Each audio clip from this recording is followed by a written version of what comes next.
తాజాగా విచిత్రమైనటువంటి పరిణామాలు ఏంటంటే హమాస్ తీవ్రవాదుల చేతిలో ఇంకా బందీలు అట్లాగే ఉంటారు. హమాస్ తీవ్రవాదుల చేతిలో పాలస్తీనా అట్లాగే ఉంటుంది. హమాస్ తీవ్రవాదుల ఆధిపత్యమే అక్కడ నడుస్తుంటుంది. కానీ ఆ హమాస్ చెరలో ఉన్నటువంటి వాళ్ళని విడిపించడం చేతకాని అసమర్థులు అమెరికా, యూరప్ దేశాలు. అయితే ఆ విడిపించే కార్యక్రమాలు చేస్తున్న యుద్ధాన్ని మాత్రం ఆపమని ఇజ్రాయెల్ మీద ఒత్తిడి చేయడంలో మాత్రం సక్సెస్ అవుతుంటారు.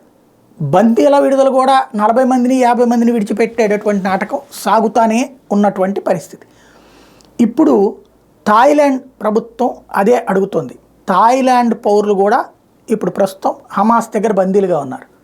థాయిలాండ్ ప్రభుత్వం హమాస్ పట్ల సానుభూతితో ఉంది, పాలస్తీనా పట్ల సానుభూతితో ఉంది, పాలస్తీనా అనేటువంటి ప్రత్యేక దేశం పట్ల సానుభూతితో ఉంది. కాబట్టి మీరు ఎందుకు మా వాళ్ళని వదిలిపెట్టరు అని అడుగుతుంది. కానీ సమాధానం చెప్పేవాడే కరువు.